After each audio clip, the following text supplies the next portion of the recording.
What if I told you that one of the main economists behind Reaganomics and Thatcherism is still peddling his dodgy tax theories today? This is one of the great neoliberal deceptions. It's a policy where ideology is more important than evidence, and it's designed to make the rich richer without a care for the poor. The poor just need welfare to be reduced and they'll have the incentive to work harder. The economist behind this idea is Arthur Laffer. He was an economic advisor to Ronald Reagan during the 1980s.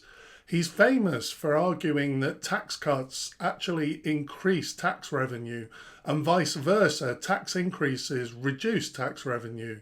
This is important for me because I'm advocating big tax increases on the super rich, the most wealthy in our society.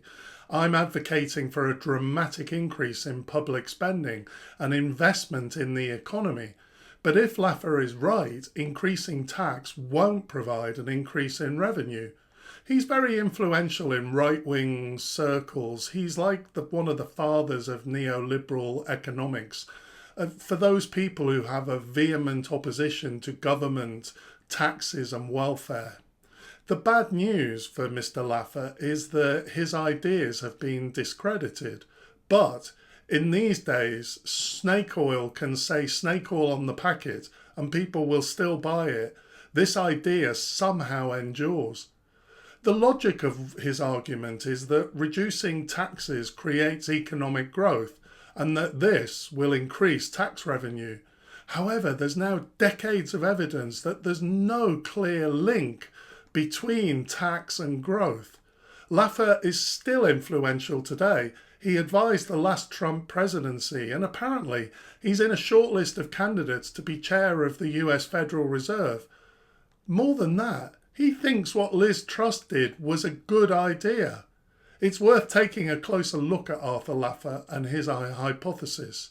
He's famous for the so-called Laffer Curve, the idea that up to a certain point, an increase in tax increases tax revenue.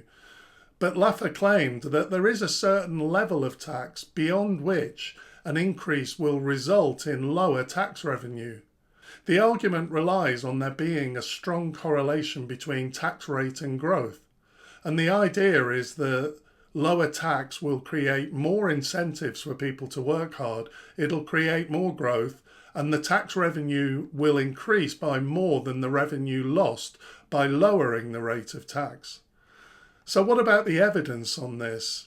I've quoted this many times before, but if the right-wingers keep trying to gaslight us, it's critical that we keep responding. A report published by the LSE in 2020, based on a detailed analysis of data from 18 OECD countries, made this unambiguous conclusion. Major reforms reducing taxes on the rich lead to higher income inequality. In other words, reducing taxes makes the rich richer.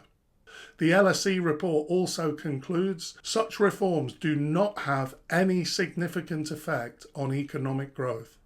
In other words, tax cuts are not a strong stimulant for economic growth. More evidence comes from a major US study published by the Congressional Research Service in 2012.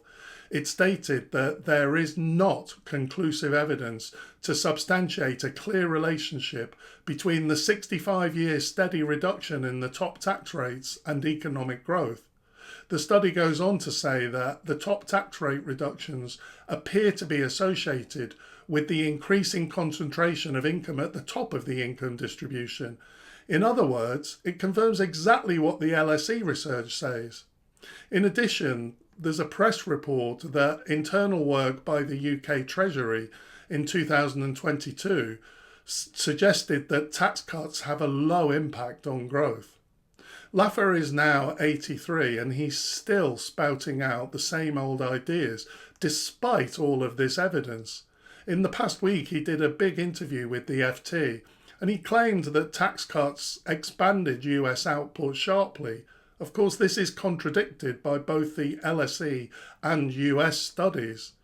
In an article in the Washington Post in 2022, he presented the same tired ideas, really gaslighting us by saying that Cutting tax rates on the rich is the best way to alleviate poverty. This is patently not true. Laffer actually endorsed Trussonomics. He cheered her tax plans to the rafters. In an interview in The Telegraph this year, he said that tax cuts would have worked wonderfully for Britain. Why is he doing this? He's a kind of showman, he's a provocateur, he's a celebrity. It really fits. He really fits within the Trump circus. Here's the key issue for me. He's popular because he gives false economic respectability to pure selfishness. The agenda is about protecting the rich with no compassion for the poor.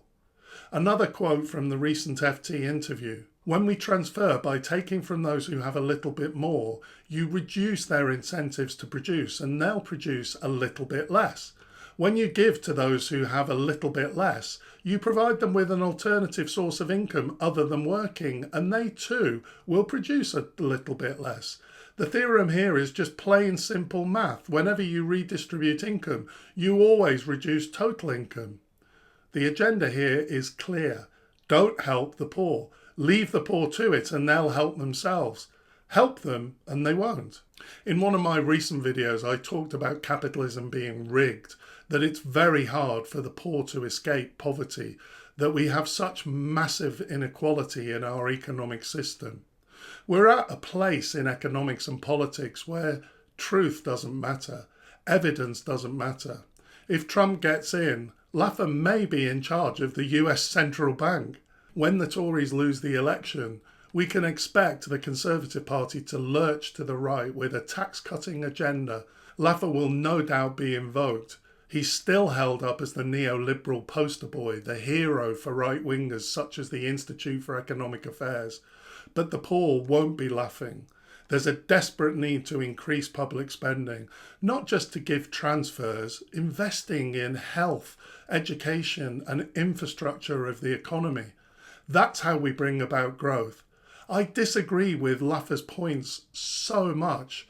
The poor need a basic minimum in terms of housing, health and food. And in this way, they'll become a lot more productive. It's an investment, increasing taxes to invest, which will bring about high returns for the economy. It's not only about human, compassionate economics. It's actually good economics, full stop. When the right-wingers say the opposite, it's nothing but pure gaslighting to protect the rich. I hope you found this information useful. If you did, please consider liking and subscribing. I'd be really grateful for that. Thanks for watching, and I'll see you next time.